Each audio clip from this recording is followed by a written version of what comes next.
Salutations chers auditeurs et spectateurs, on se retrouve pour une nocturne, énième désinformation de Radio Loudi, alias Loup Divergent, soi-disant l'enquêteur, journaliste indépendant, c'est tout un travail autour de ça, il y a de la recherche de ce qu'il nous fait entendre.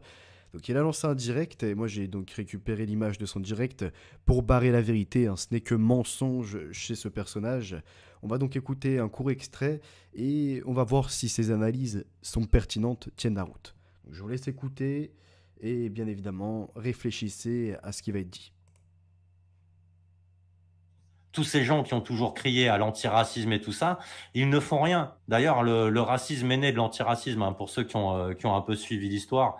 J'ai pas eu le temps d'y en parler aux journalistes, Donc ça. vous entendez, le racisme est apparemment né de l'antiracisme selon Loup Divergent. Alors quelles sont ses sources? Je veux dire, dans quel livre d'études il a vu ça? Quel historien atteste de ce qu'il avance? Rien. Mais on va voir qu'il va continuer comme ça à étendre ses mensonges, pour vérité en assertion. Et on observe autre chose, en plus, si on écoute bien, il dit qu'il est en relation avec un journaliste. J'espère que le journaliste va bien faire son travail et va reprendre toutes les fake news qu'il a pu partager. Donc écoutons la suite. Hier soir. Mais le racisme est né de l'antiracisme. Avant, il y avait pas de racistes en France. Donc il nous dit le racisme est né de l'antiracisme. Avant qu'il n'y ait cet antiracisme, il n'y avait pas de racisme en France. Alias l'imposteur intellectuel. Loup Divergent. Citation de Loup Divergent. Écoutons la suite de son développement. Quand est-ce que serait apparu selon lui le racisme? Qu'on écoute un peu cet historien. Le racisme, voilà, je veux dire, on était un petit peu comme tous les pays, on était un petit peu chauvin. Et comme le racisme n'existait pas, eh bien, dans les années 80, 90, ils nous ont créé l'antiracisme. Donc le racisme n'existait pas selon Loup Divergent dans l'histoire française avant les années 1980-90. Waouh, quel analyste, incroyable. Alors, on va regarder rapidement, on va juste se rappeler excusez-moi, la traite négrière, donc le commerce triangulaire, où l'on voit qu'il y avait cette hiérarchie entre des populations, en tout cas dans l'idéologie blanche, et d'autres qui étaient noires. Avec le temps, et en effet avec les mouvements de population, maintenant les gens sont un peu plus conscients de qu'il n'y a pas de différence, entre guillemets, qu'il n'y a pas des supérieurs et des inférieurs, même s'il reste toujours des idiots dans cette idéologie. Je tiens à rappeler également, parce que lui qui aime bien aborder les sujets comme le transhumanisme, etc., si tu vas à la base des ressources et que tu parles notamment de l'eugénisme, lui qui en parle souvent en plus, l'eugénisme, il y avait les sociétés eugéniques en France, 1912, avec l'idée derrière de la hiérarchisation des races. Donc le peuple français, lui, n'a jamais été raciste. Des parties de ce peuple, par contre, oui, ont été racistes, dont des élites, des intellectuels, etc.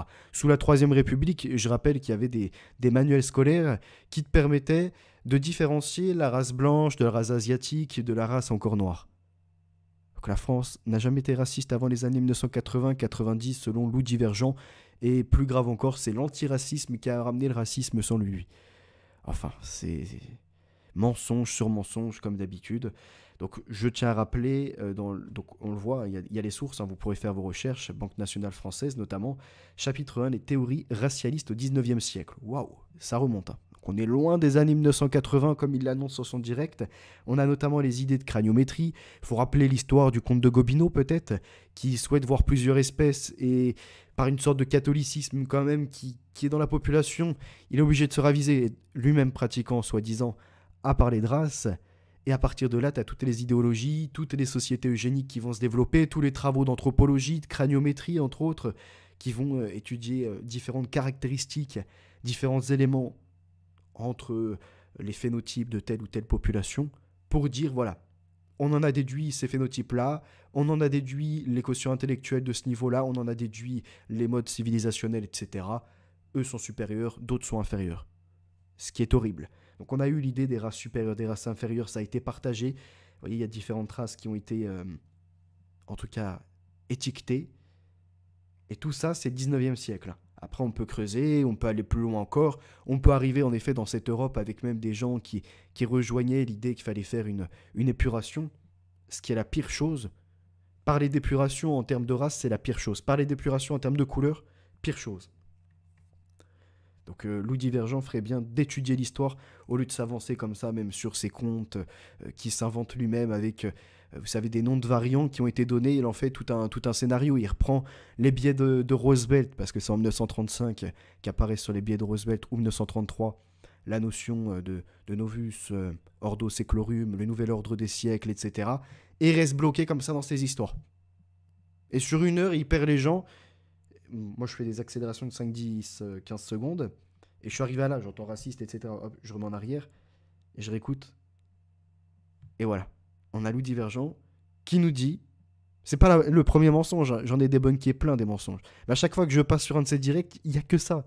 Et il se prétend journaliste indépendant, que les médias, ça serait des menteurs, les journalistes des vendus, et qu'en fait, lui, comme d'autres, serait là pour réinformer.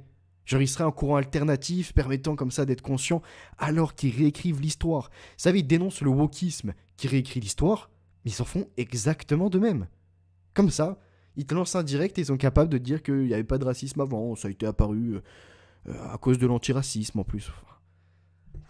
Une stupidité. Donc voilà, c'est un petit direct nocturne, peu de sources, peu travaillé, mais voilà, déjà, un effet, Erfdon. Bien tard, mais qui est essentiel quand même.